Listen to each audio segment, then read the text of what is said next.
Ano nga ba mga idol ang mangyayari kapag naging Pangulo ng Pilipinas itong si VP Sara Duterte, na kung saan nga mga idol ay ngayon pa lamang ay gustong gusto siyang manalo ng kanyang mga taga-suporta. Makikita naman natin nga mga idol na si VP Sara Duterte ay galit na galit sa administrasyong Marcos, na kung saan nga mga idol ito ang sinisisi niya kung bakit nandoon sa Netherlands sa ICC ang kanyang ama na si dating Pangulong Duterte. Na ayon pa nga mga idol kay VP Sara Duterte, ang lahat ng ginagawa ngayon ng administrasyong Marcos ay pawang kasinungalingan at tanim ebidensya lamang, katulad na lamang nga mga idol ng nangyayari ngayon sa pag-iimbestiga sa mga buto di umano na nawawalang sabungero, na sabi ni VP Sara Duterte ay bakit ngayon lamang nila ginagawa ang pag-iimbestiga, at wala daw di umano nga mga idol na makikitang ebidensya dahil tanim ebidensya lamang ang ginagawa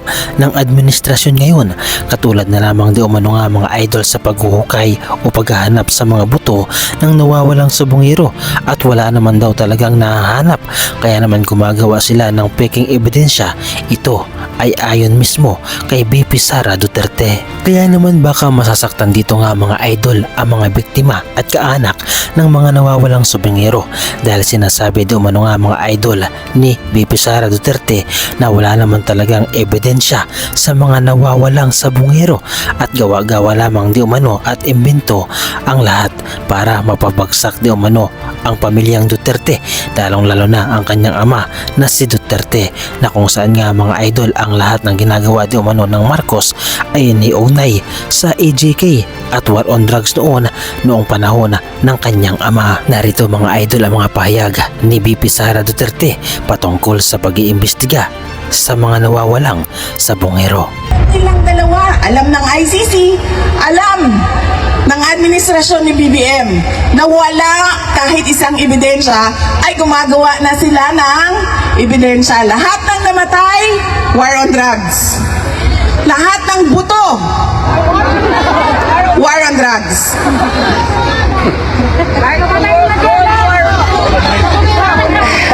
Lahat ng pinatay dahil sa love triangle, war on drugs. Lahat. Dahil wala nga silang ebidensya. Missing sabungeros, ang tagal na niyan, di ba? 2025 na.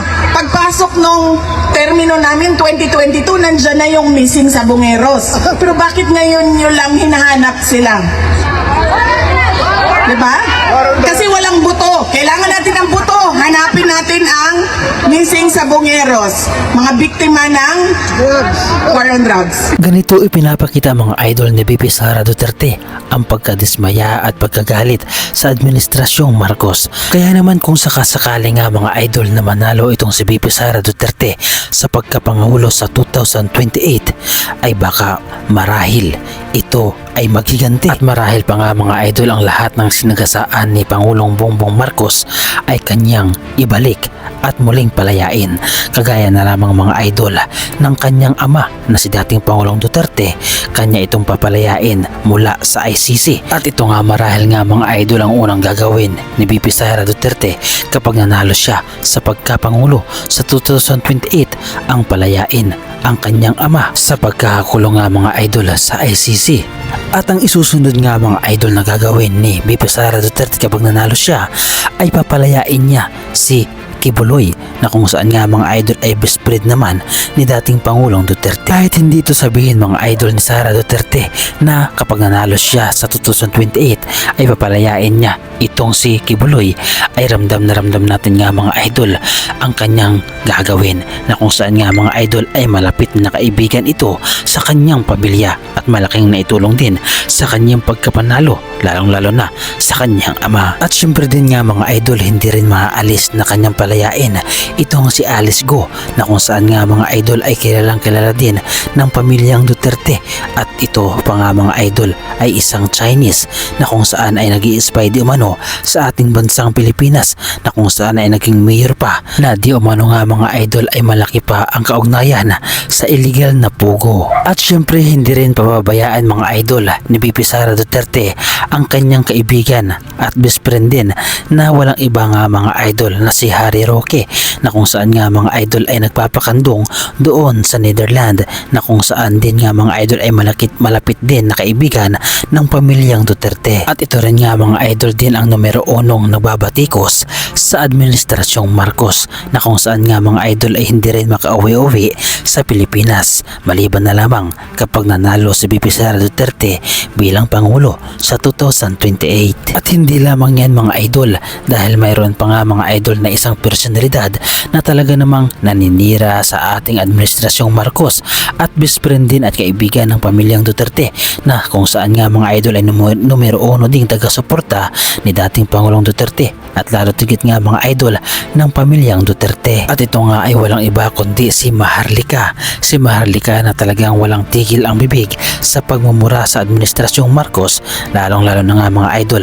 sa mag-asawang BBM at Lisa Marcos. Ilan lamang yan sila mga idol sa posibleng palayain at malayang makakabalik sa bansang Pilipinas nang walang sagabal kapag nanalo si VP Sara Duterte sa 2028 eleksyon bilang Pangulo. Kaya naman wag na tayong magtataka mga idol kapag itong si VP Sara Duterte ay maging Pangulo ng Pilipinas, dahil hindi na imposible mga idol na ang lahat ng aking nabanggit ay magawa nga niya sa lalong madaling panahon kapag siya ay nakaupo na. At hindi rin nga mga idol malayo na magiganti siya sa ating Pangulo na si Bongbong Marcos, lalo tigit nga mga idol sa lahat ng mga nakapaligid sa kanya, dahil wala ngang ibang sinisisi mga idol ang pamilyang Duterte at lalo tigit nga mga idol si VP Sara Duterte sa lahat ng mga nangyayari sa kanyang pamilya, lalo tigit nga mga idol sa kanyang ama na ngayon nga mga idol ay nagdudusa sa Netherlands sa ICC. Kaya naman hindi tayo magtataka mga idol ng lahat ng mga taga-suporta ni VP Sara Duterte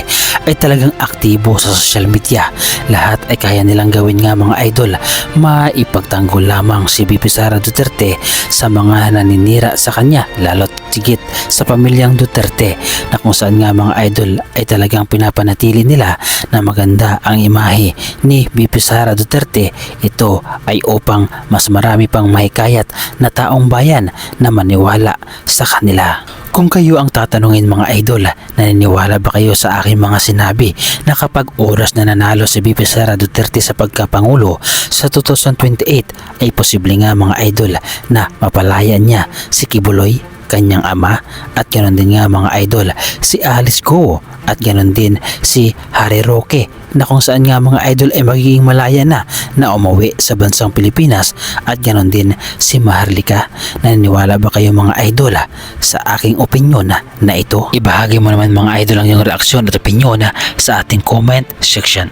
So paano mga idol, hanggang dito na lamang muli ang ating reaction video, at kung nagustuhan ninyo mga idol ang reaction video na ito ay pahingin naman ako ng isang like, subscribe, at kung pwede ay pakapindot na rin ang ating notification bell button para updated pa kayo sa lahat ng ating mga reaction video na katulad nito. Maraming salamat mga idol.